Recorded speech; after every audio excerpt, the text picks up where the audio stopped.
the cops started a unit called the Vandal Squad, and the Vandal Squad was made directly to stop us because we were terrorizing the trains.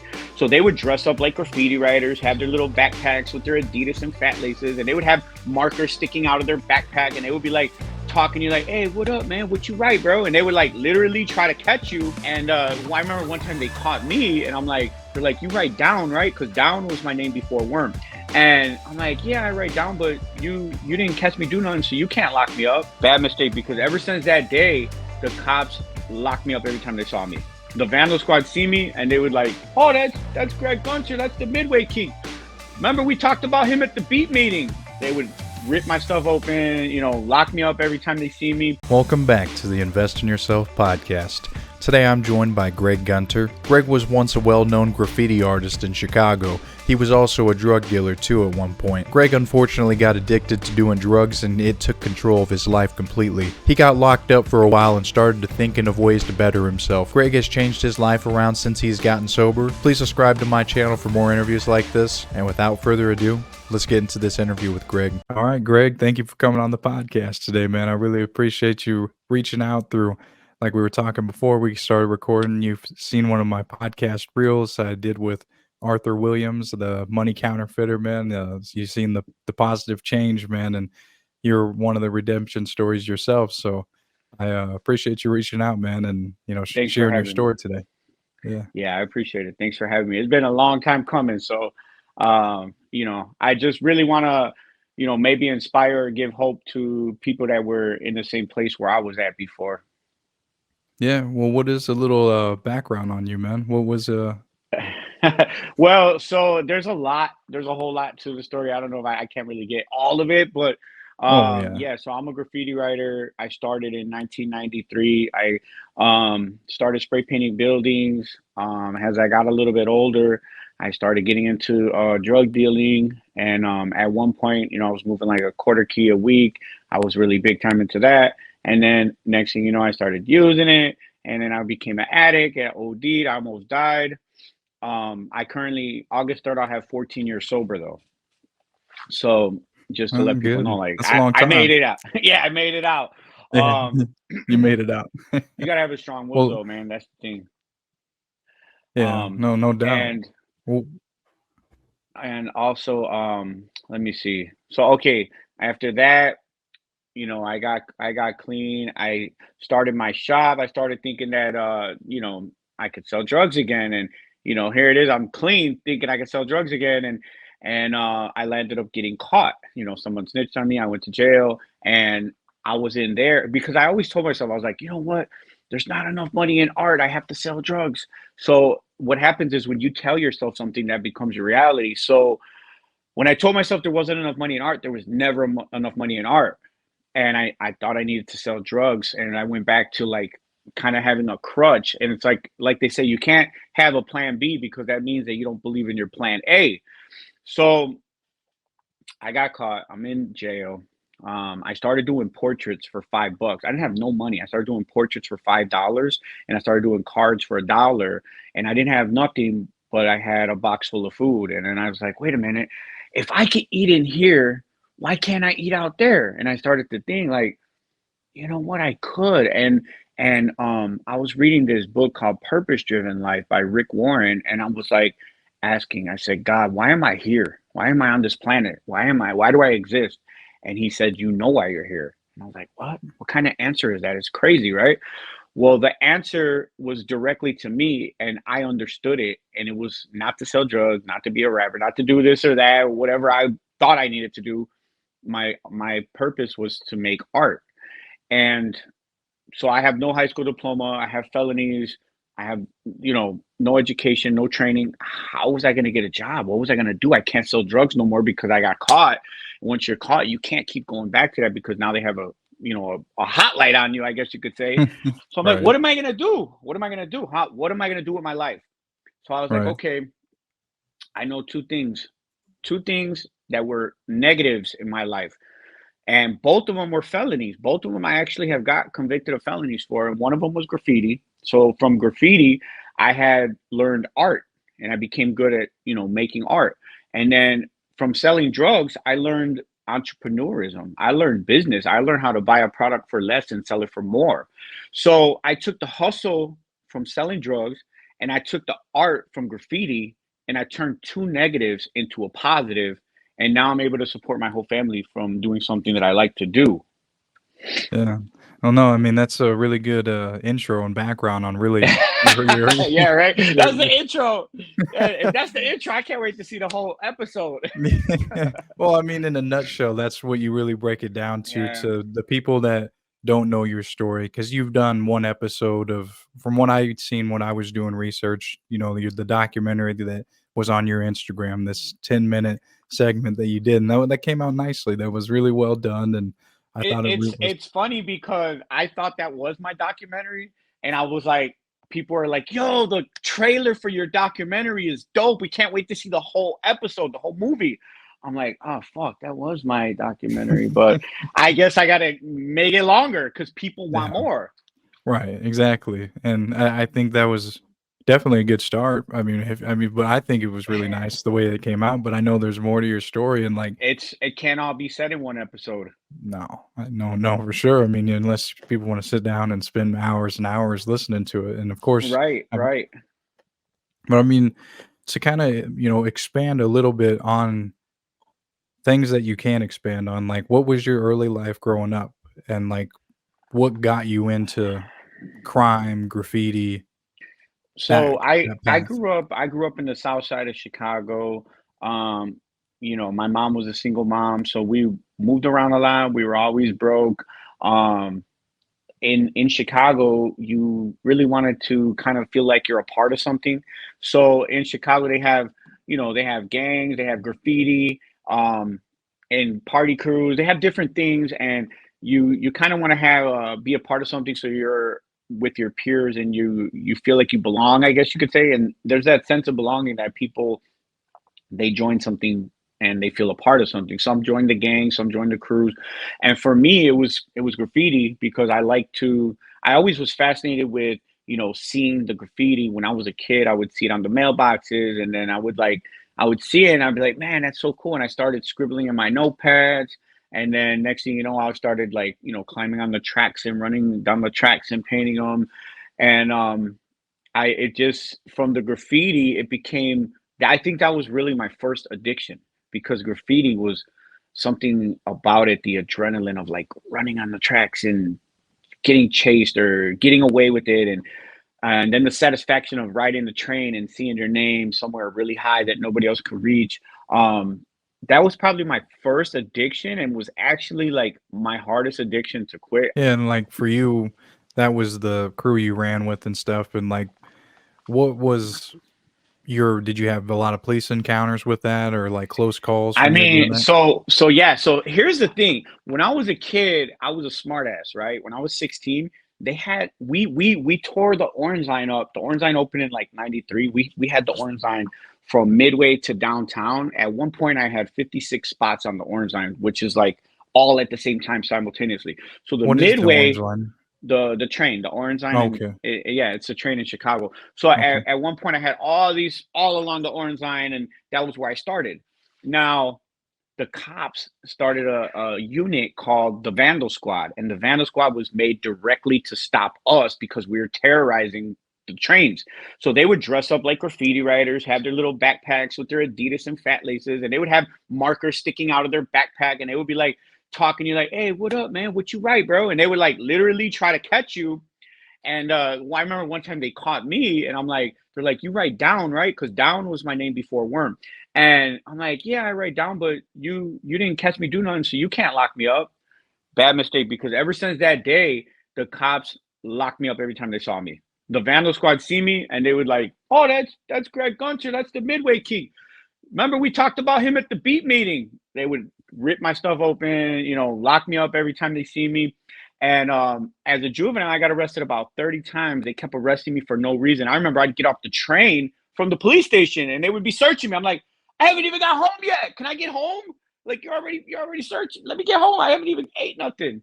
And but eventually they got me locked up to the point where I went to the Audi home that was the first time I went to jail. That was my first experience of going to jail as a juvenile. and then, things progress. As an adult, I don't think I got locked up for graffiti so much because I got smarter, but I got locked up for other things, some, different crimes related to, when I was a drug addict, and then some crimes related to when I was a drug dealer.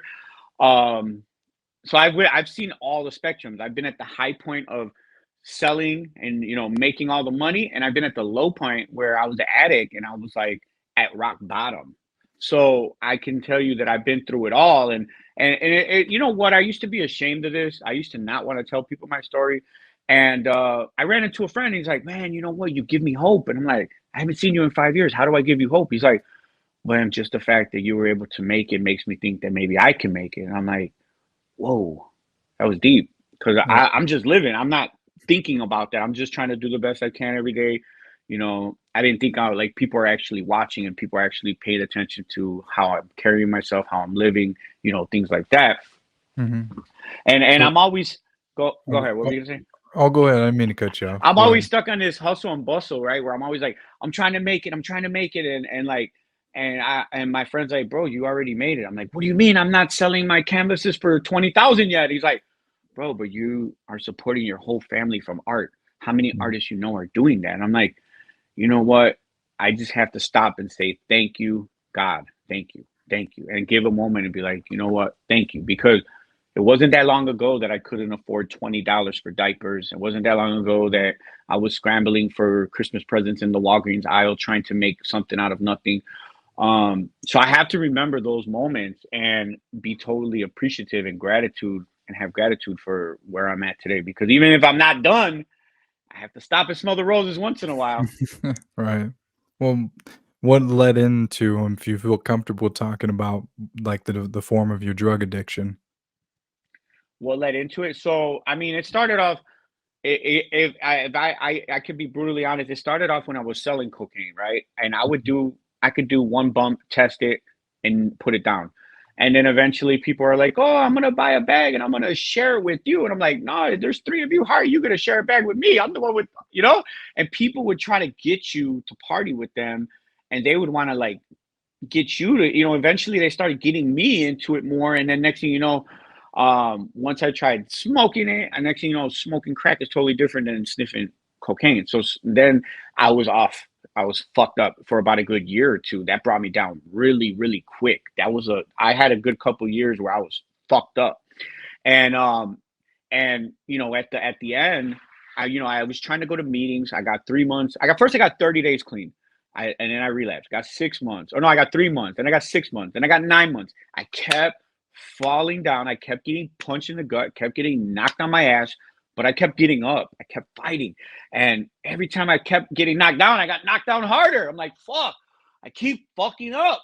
And then finally, the last time I had 9 months clean, and I was doing crack, and I was fucking couldn't sleep, and I took like 5 Xanax, and Xanax is a downer. So my brother-in-law, he did heroin, and I never did heroin, but he asked me, "Oh, you want to try some?" And I'm like, "Fuck it," because the Xanax makes you feel like in this mode of like fuck it. Like all I remember saying was like fuck it. And I let him shoot me up with $10. I hate needles, first of all. I don't even like going to the doctor. But I did it. And I just remember waking up in the hospital, and I woke up and everybody was crying. And I'm like, what the hell? And they're like, man, you were dead. You were dead for 5 minutes. And the ambulance had to come, and they had to use the electric things to bring you back to life. They said, you almost didn't make it. And I'm like, whoa. I was like, and then at that moment, I remember thinking, do I want to live or do I want to die? And I remember asking God, I said, God, please help me. And I said it with the most sincere voice. And I believe he heard my prayer that time because he knew that I meant it. And I thought about it. I was like, do I want to be like leaving kids behind and not be a father? Or I'd rather have a piece of shit father that's trying to make something out of nothing, or at least try. And I'm like, fuck it, I'm gonna keep trying. And I didn't give up. And that's the thing about it. Like a lot of people, when they fail, they just give up. I have a friend right now. He tried to get clean and then relapse. And I'm like, look, bro, I don't care if you relapse. I don't care if you fuck up. It's not how many times you fall, it's how many times you get up. You have to keep getting up. You have to keep fighting because this is your life. You only get one life. And if you waste your life, you lose your life, you have nothing. You only have so much time on this earth and you can't waste it. Like I wasted a lot of time of my life, using drugs, selling drugs. And you know what? I was poisoning people. I was hurting myself. I was doing a lot of bad things. And that's why I said, you know what? Now, if I can get a chance to share my word and, maybe impact the world in any type of way, if I can help one person, then I can feel like I did something to help humanity because I can't change the past. I can't erase the wrong that I did. But if I can inspire a person or, give hope to a person, then I feel like maybe I did something. Maybe I can change the karma or change the what I've done so far. Right. Yeah. No, I think that's the best way to probably do it, man, because what else you got? I mean, that's you want to leave the earth with something positive instead of all the negative you may have put into it. But I think that's the right direction to head towards, and it's just yeah. I mean that is a rough thing to go through and put your family through. And I mean, do you really remember how it felt when you died, or what? Do you remember anything about being dead, or? Uh no, you know what? I don't remember. All I remember it's like I passed out, I guess, and everything went black. And then all I remember is just waking up in the hospital. I didn't see a bright light or this is how insane addiction is. When I got out of the hospital, I was like, I want to get high one more time. I was like, I think I got $40. I'm going back. This is the last time though. I promise this is the last time. And the funny thing is, I always said this is the last time. Every time I did it, it was the last time. But it's always the last time. This is the last time, I promise. And that's why they're like, I'll quit tomorrow. I'll quit tomorrow. I promise I'll quit tomorrow. And that's why in Narcotics Anonymous, we say just for today. Just for today, I'm not going to do it. And then, just for today, I'm not going to do it. And then next thing you know, all them days add up to almost 14 years now. So anyways, I went out one more time. I was like, you know what? I'm gonna do this one more time. And my mom called me and she's like, you know what? I'm not gonna come try to stop you. I'm not even gonna bother you. She's like, when I'm done, come to my house and I want to talk to you. It's really important. I go there and my mom and my kids and my brother, everybody's there. And they're like, I'm like, what the hell is this? They're like, this is your intervention. I'm like, man, you guys need to quit watching fucking TV, you know? They're like, yeah, well, we found a place for you. It's like all we need to do was, pay for your airfare. And my daughters were like, and we took a vote on it. We're gonna give you our money that we were saving for Disney. And I was like, damn, this is like the truth in my face right here. Like, do I want to live or do I want to die? And I'm like, well, I had already had a little bit of experience with Narcotics Anonymous. That's kind of like what was already helping me. And I was like, you know what? I'm gonna take this out. My mom's like, I got your bags packed already. I'm like, okay, I guess I'm going. The kids are volunteering their money for the plane ticket. And, you know, I was like, you know what? I have to do this. I have to do this. And part of it, and part of the Disney story was also a little bit deeper. Was we had a big piggy bank, and like that was like change we were saving for Disney. And like I remember, I took the quarters and it went down, and I took the dimes and it went down. I took the nickels, it went down, and then my kids never noticed it. But when I took the pennies and I left it empty, my kids are like, "Daddy, why would you take my money? You took my money," and they were like crying, and I was just like, wow, this is the lowest point I ever felt, like one of the lowest points I ever felt. And so that's one thing. And then the second thing was when they volunteered their money for Disney that they had in the bank to save to send me to Florida for rehab. And I was like, wow, you know what? I got to do this and I'm going to give it my all. I'm going to try my best. And having that 30-day separation away from everybody because I couldn't be in Chicago because, I might just leave and hop on a bus and go somewhere. Being in another state is a good idea because you're separated from everything. You don't have the option of going out and doing something. And so I went there, I did that for 30 days, healed my body, healed my mind. And when I came back, I hit the ground running. I started going to meetings every day. I started doing all the things I needed to do. And I did it for a long time. I did it for a long time. And Now I don't go to meetings no more, but I still answer the phone and I talk to people if somebody's ever struggling. And, people that I know personally, if somebody ever calls me, I'm always there. I always answer the phone. I always am there for people. Even if I don't have time, I'll like take the time out of my day and talk to them because I know that that's something that, they need. And that's kind of my way of giving back because it's a circle. That's how it works. Like the people before me had to give me hope and help me. Like when I went into the first meeting, somebody named Fritz. He's like, I used to shoot up 300 in my jugular, but I have 5 years clean. And I'm like, well, if he could do it, I know I could do it. I wasn't that bad. I'm comparing myself to them. But I asked him, I'm like, well, how did you do it? And he's like, I'll tell you how I did it, but you got to be willing to do everything that I did. And I'm like, okay, tell me what you did. And I started following the instructions of people because here's the thing, somebody had to show me how to get high. So I started going to people to show me how to not get high. You have to learn how to not get high. You're not just gonna get it on your own. Because on your own, you're gonna fail. That's just the bottom line. You're not gonna make it. Yeah, no, I mean, that's all pretty intense, man. So, like, so it ended up working for you, and that's when you came out, and this is when you started to have some major changes in your life, right? Yeah, yeah. It was not only just getting clean. Getting clean was one thing, but the main thing was when I believed in myself 100%. Because there's people that they want to do something and they're not able to do it and they can't figure out how. And what I would tell you is you have to believe in yourself 100%. Like for example, I have a friend that's like, oh, I hate my job as a chef. Nobody goes to my shows. And I'm like, look, bro, you're not an artist. You're a chef. You want to be an artist? Go be an artist. Well, how would I pay my bills? From the art. And what people don't understand is that when you put 100% into something, the results will show up. You can't spread your energy out in different places and expect the full result. You're not going to get that, you know.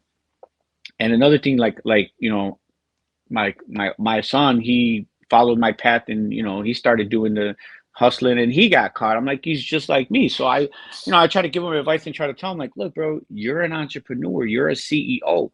You have the business mindset. All you have to do is change the product. You don't have to do it the easy way. There's other ways, and they're also easy, but you just have to figure out what works for you. So Mhm. it's just a matter of your mindset. If you have a wealthy mindset, you're always going to have a wealthy mindset. All you have to do is switch the product. Now, instead of, selling cocaine, I used to sell fish scale, and I used to sell out of the stuff before I could put it in a bag. Now I'm doing like limited edition t-shirt drops. I thought I had a hoodie laying around. I was going to show you. Let me see if I got one. Somewhere.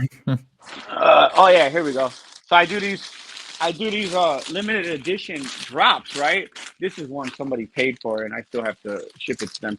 But I do these limited edition drops with certificate of authenticity and little sticker packs. This is something that I did last winter. Dude never picked it up, so I'm gonna end up shipping it to him. But anyways, I do these drops and I was like bagging my stuff up and I'm like, man, these are all sold before I could even put them in the bag. I was like, wait a minute, it's like I'm selling dope again, except for I'm not selling drugs, but wait, maybe I'm the dope.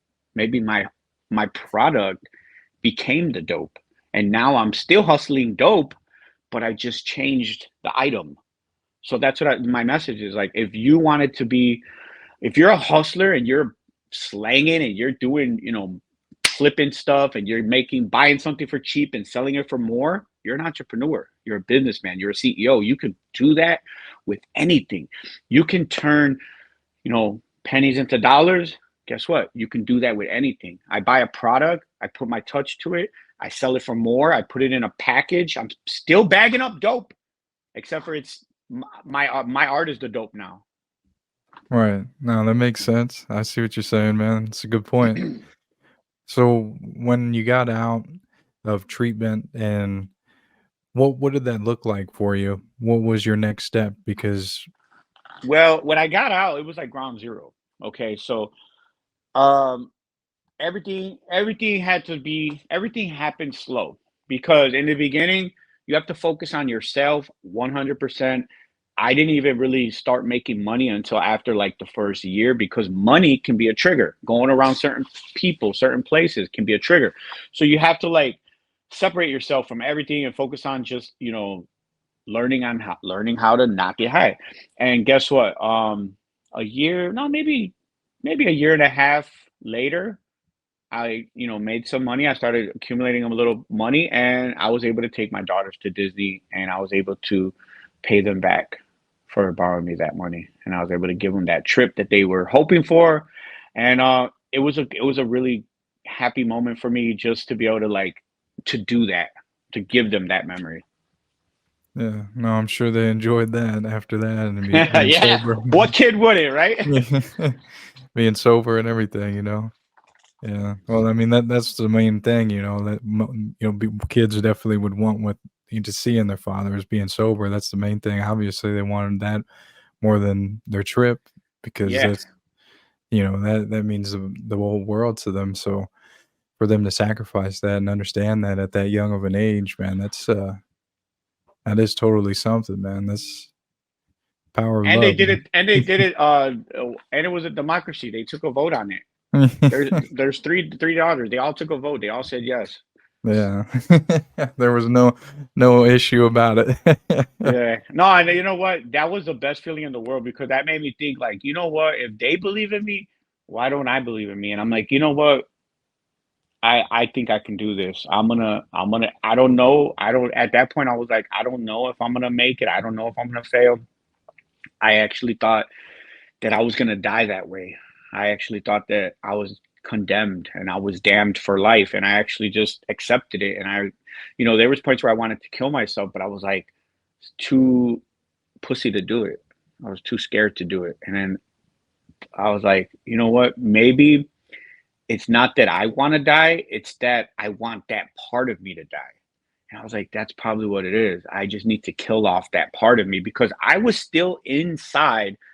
I was still deep down inside, but there was a shell of me. It was like I was not me. I was not the same person. I robbed people, I stole, I did a lot of bad shit that things that I shouldn't have done. And even to this day I regret, like tried to rob one of my friend's houses one time, and I just barely made amends with him recently. I was like, you know what? I'm sorry. You know what? That wasn't me. That I'm not that person. That was a whole different person, and I can't change the past, but all I can do is just say I'm sorry. And you can't make up for the past. You can't change the past, but all I can do today is live the best life and try to be the best version of me that I can, and that's all I can do every day. Yeah, that's pretty much it, man. So where you at with things now in your life? Man, you know what? It's not like I thought like I was gonna get rich quick, get signed to Dr. Dre, and blow up overnight. There's no such thing as overnight success. I'm Right. sorry, it's not. People are like, "Oh, Worm's just lucky because he has this or he has that." Look, bro, it's funny because the harder that I work, the luckier I get. There's no such thing as luck. You put in the work, you will see the results. Now, it's not like I thought I was gonna blow up, and it's not like that. But you know what? Little by little, by little by little, I can tell you that in the past 14 years that I've been clean, it's gotten a little bit better every year. And I can't measure where I'm at because I'm not done yet. Like I know where I want to be, and I know where I was, and I could say that I've came a long way. I'm able to support my family doing something I love. I'm happy. I have freedom. I'm here. I'm able to go in the fridge and get something to eat. And I'm able to do something I love, so I don't have to really work hard. I made something out of nothing, no education, no training. Like how am I living? And people complain that they can't do it. You can do anything. You put your mind to it. People are they People are afraid to believe in themselves. All you have to do is like when I was a kid, they always say, believe in yourself, put your mind to it. And I'm like, yeah, fuck you. You're not poor. You don't understand my life. And I used to think these things and I thought it was all fake, but in reality, it's true. If you put your mind to it and you keep your mind to it, you can literally do anything. It's just a matter of believing in yourself and being consistent and persistent and not letting go. A lot of times people have a vision and then they don't see the results right away and they're like, they just say, forget it, and they let it go. And they were about to break through the surface. They were about to get the goal. But some people give up too quick. They leave before the miracle happens. So if I have any advice to tell people, I'd tell them, keep your mind, focus on what you want. Don't focus on what you don't want. And you can do anything if you put your mind to it. Just don't let go. Don't let go. hold on to it. Yeah. Well, I appreciate you taking out some time, Greg, and coming on the podcast and sharing your wisdom and your life Yeah, story, man. it was an Mm. honor, and I appreciate you. Yeah, well, I appreciate you as well, man, and I'm glad we were able to link up and make this happen, man. It's been a long time coming for the last couple of months or whatnot, but I'm Yep, glad yep. we made it happen, bro. So I'll uh I'll keep in touch with you, man. And you got anything you want to promote or anything before we wrap up? Nah, nah. I mean, my art, just my art, man. If anything, just people follow the pages. You know, check out my page, check out my artwork. I'm doing a lot of cool things. I'm always doing gallery shows. I always have art. I'm always doing limited edition drops. I'm always busy. So follow me, keep in touch. All right, well, one right there, man. Greg shared some very informative advice for people that are wanting to make a change in their life. Greg is living off his passion. That is an awesome thing to do. My plan is that this gives hope to the people that need to hear this. Please comment any key takeaways that you got from this interview with Greg. Please share it with anyone that you think will enjoy this type of podcast. Hit the like button if you enjoyed this podcast today. Hit the notification bell if you want to get notified when the next podcast drops. Hit subscribe if you want to continue to get more videos from me. At the end of this video, a playlist will pop up of all my other interviews I've done in the past. Thank you again so much for watching, and of course, we'll see you on the next one.